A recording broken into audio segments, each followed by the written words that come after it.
I was just 24 when the world as I knew it shattered.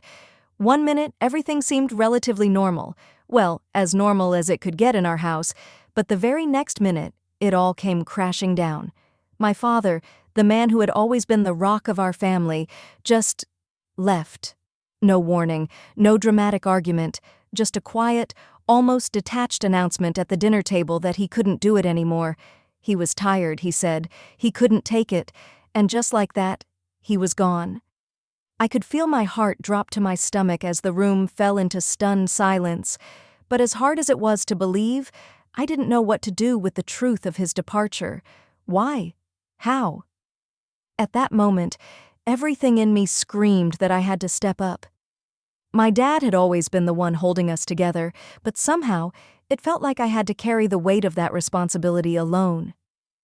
My mom, she never worked a day in her life. My sister Kelly? She lived in her world, blissfully unaware of the financial and emotional burden that was slowly suffocating me. I was furious. I felt abandoned and betrayed by the man who was supposed to lead us, the man who had made me believe he would always be there. I thought he was just running away, shirking responsibility. In those early days, I didn't understand. I called him irresponsible and reckless. I told him he couldn't just leave his family. A real man doesn't just walk away, but all he said in return was, "I'm tired. I can't do this anymore." And then, silence. For the next year, I worked 2 jobs, juggling endless hours with barely enough sleep. The bills piled up.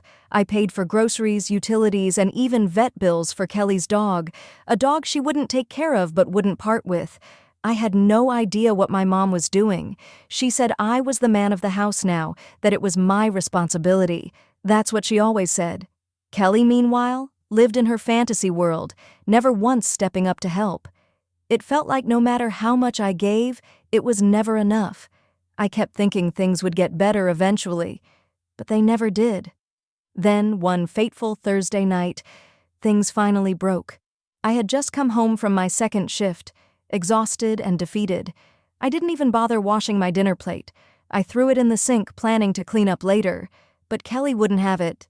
She screamed at me, yelling about how I couldn't even clean up after myself, how paying bills didn't give me a free pass from the basics. I lost it.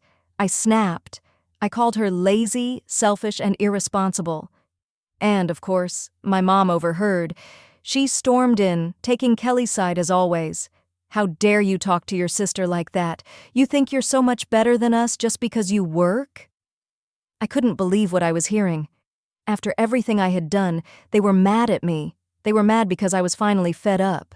I told them exactly how I felt, that I was being used, that they had never appreciated me, that I was nothing more than their paycheck. Then my mom said the words that would change everything. "Maybe you should go after your father. We don't need you here. We'll be fine without you." That was it. Fine, I thought. If they didn't need me, then maybe it was time I stopped pretending they did. I packed a bag that night, checked into a cheap hotel, and sat there for hours, staring at the ceiling, trying to make sense of what had just happened. I didn't cry, but I couldn't sleep either. The next morning, I made up my mind. I couldn't go back. Not after what they said. But I couldn't shake the thought of my dad. I hadn't spoken to him in a year, but at that moment, something in me cracked. Maybe I should reach out to him. Maybe he'd take me in. Maybe I could finally find some peace. I stared at his number on my phone for what felt like forever. Should I call? After everything I had said, after everything that had happened? But I had nothing left to lose. When he answered, his voice was different, colder, distant, yet somehow calm. "I was wondering if you'd ever call," he said, as if he'd been expecting me. What happened next was a conversation I'll never forget. I told him everything, the years of working myself into the ground, the way Mom and Kelly had turned me into their servant. I was furious as I spoke, but I told him the truth. I couldn't hold it in any longer. There was a long pause, and then he finally said, "Why don't you come over? We can talk." I agreed, not knowing what to expect. He gave me his new address, and within hours, I was standing in front of his modest but cozy new house. And that's when the shock truly hit me. He wasn't alone. With him stood a woman I didn't recognize, someone who smiled when she saw me. She introduced herself as Jessica, his wife. Wife? It was a lot to digest, but I kept it together. I followed him inside, where we sat down to talk. I spilled everything. This time, I didn't hold anything back. I told him how angry I had been, how hurt I felt, how everything had fallen apart after he left. And then he told me something that completely shattered my world. I didn't leave because I was tired of you or because I didn't love you, he said. I left because they used me too. Your mother, your sister, they never gave anything back, no matter how much I gave them. I thought maybe without me they'd realize what they had. It stopped me cold. You were right, he said, looking at me with a somber expression. A man shouldn't leave his family, but there's a difference between being a man and being a doormat. Those words hit harder than anything else he had ever said. For the first time, I understood. I regret not handling it differently, he admitted, looking tired but at peace. But staying? Number, if I had stayed, I wouldn't be here. I'd be a shell of the man I should be. I couldn't believe what I was hearing. All these years, I had blamed him for abandoning us, for running away. But now, it made sense. He wasn't the problem. The real problem had always been with my mother and sister. For the first time in years, I felt like someone understood me. For the first time, I felt seen.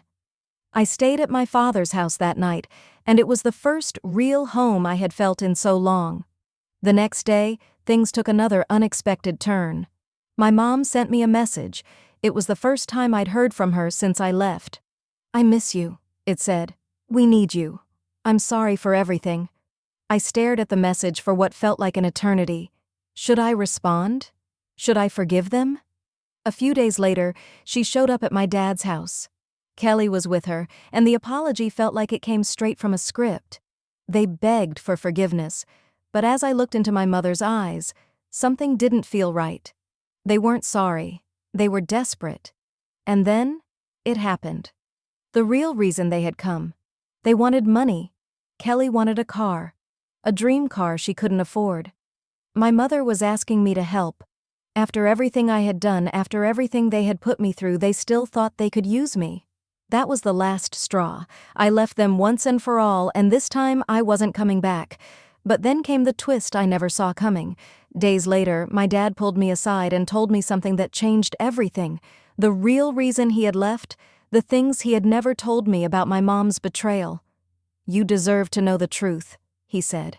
And now, for the first time, I could see the full picture. But what did my mom and sister want now? What was their next move? The answer could change everything. Stay tuned for the next part of my story. And make sure you're subscribed, because what happens next will shock you.